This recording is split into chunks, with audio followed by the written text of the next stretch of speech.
Hi friends of Jubilee Plus, welcome to this week's Monday Mercy video. We're now just a few days away from Christmas. I don't know about you, I have barely started my Christmas shopping, and this season can be such a hard time of year for so many people. I often struggle at this time of year, if I'm honest with you. I think it's the darkness of it. I think it's the fact that a year is coming to an end, and it inevitably means I'm looking back, and to be honest, this year I'm feeling kind of wearied by the year that I've had. There have been many good things, many things to be thankful for, but there have been also some deep sorrows and pains and losses this year.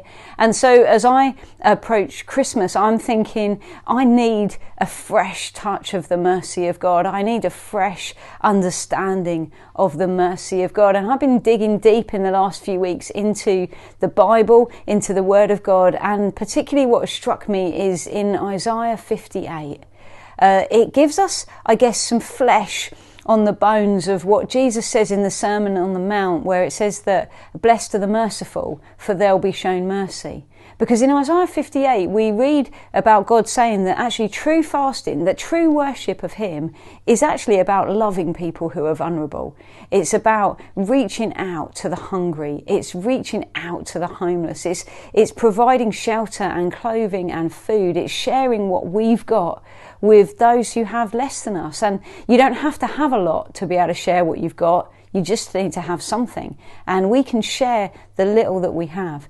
And in Isaiah 58, God is calling His people to true religion, to what it really means to follow Him. He's calling us to be merciful.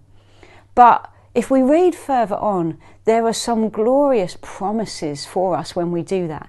A glorious realization of what it means to say, blessed are the merciful, for they will receive mercy. In Isaiah 58, one of the things it promises is that when we reach out to others, when we break the yoke of oppression, when we give our food to the hungry, that one of the things God says He will do is that He will make our gloom like the noonday sun. And I've found that in my own life, where I've battled with depression, where I've struggled with hard seasons of life, that it's often when I turn my attention to others who are also suffering, who are also struggling, who also need to know something of the mercy of God. That's often actually when I take my eyes off myself and my own spirit is lifted and revived somehow. And that's actually exactly what it says in this Isaiah 58 passage. It says, our light will break forth like the dawn. People will see our light as we give ourselves, as we spend ourselves, one translation says.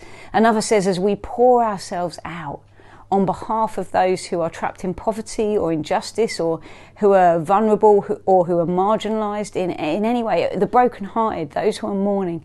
As we reach out, our light will break forth. It says that our healing will come. Our healing will come, whether you need physical healing, whether you need emotional healing, whether it's just that coronavirus has taken its toll on you in one way or another. There's a promise of God here that our healing will come, that the glory of the Lord will be our rear guard, that God will protect us, God will be with us, that He hears our pleas. It says that when we do these things, God hears the cries of our heart, the desires of our heart. It says that He will guide us continually. That actually as we give ourselves to others, particularly those who have less or who are ostracised or oppressed in any way, as we give to them, God will guide us continually. It says He'll satisfy us. He'll strengthen us. We will be like well-watered gardens. We will actually be rebuilt as well as being rebuilders. So as we head to Christmas, well, let's look out for those we can show mercy to. Even if you're someone who, like me, struggles at this time of year, let's try to do our best to give ourselves to other people, to spend our energy on supporting others who are finding it hard, to show mercy, knowing that there's a promise of God that we will then ourselves receive mercy. Let's pour ourselves out.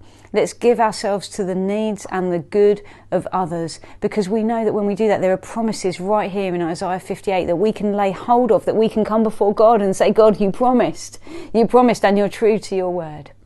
I hope you have a really great Christmas.